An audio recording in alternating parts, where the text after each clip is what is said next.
Welcome and welcome back to my Booktube channel. It's me, Jeremy Fee, and if you're a regular here, you may know that I film these videos in front of a live audience of cats. And my cat Jack is up on the desk right now. If you hear strange noises, purring, things getting knocked over, that's all Jack. That's on him. I'll do my best to edit it out. Today, I'm giving you a book talk about Bleedmore, Bodymore by Ian Kirkpatrick, who is on Authortube and goes by Ian Kirkpatrick.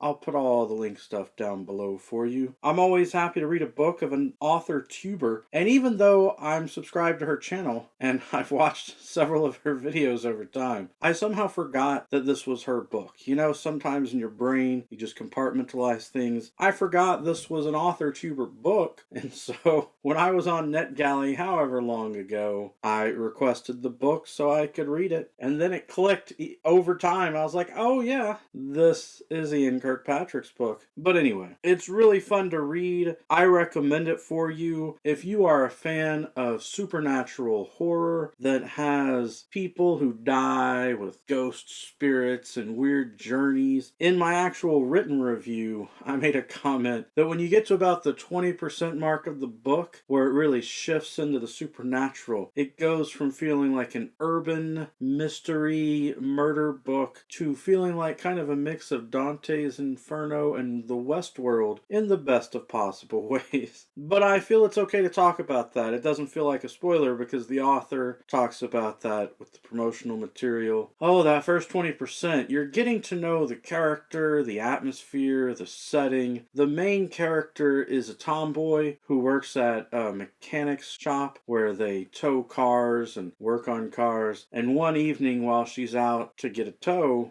she finds a car that has a body in the trunk. And it's not a live body. She's got to deal with the police want to ask her questions because she was the person who found the body and all those issues. Meanwhile, she has a friend who's one of her best friends who's just gone missing. That this friend has just disappeared. And there are so many murders going on in Baltimore where it's set. Which, by the way, the Bleedmore, Bodymore in the title, the Bodymore is a term referring to Baltimore because so many people are murdered. Isn't that? I'm not going to say hilarious. It's interesting.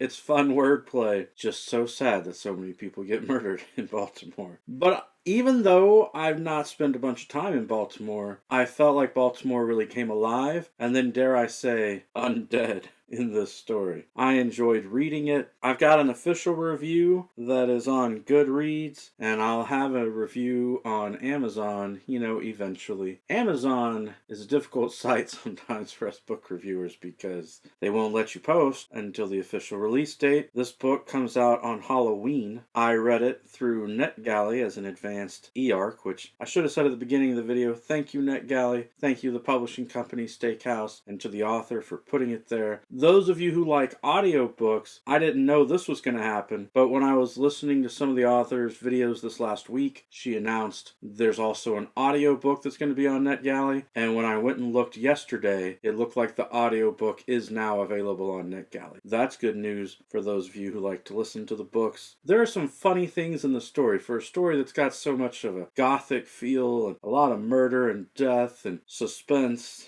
there are funny lines. In mythology, the guy who is on the boat for the River Styx who guides the dead down there, Sharon or Charon, the author has fun pronouncing it as Sharon and then making those Sharon jokes. So there are some fun things with that. And the character who is really a raven that's been turned into a human being is also a funny character. So there's a lot there. Not to mention the main character, the protagonist, has got a lot of sass. Joey is a sassy character. I hope that if you read the book that you'll enjoy it as much as I did. Maybe you'll enjoy it even more than I did. Who knows? But that's my book talk for today. Bleedmore, Bodymore, it's out on Halloween, October 31st. Not sure when the audiobook comes out. I would assume around the same time. Every day is a good day for a book talk. Peace.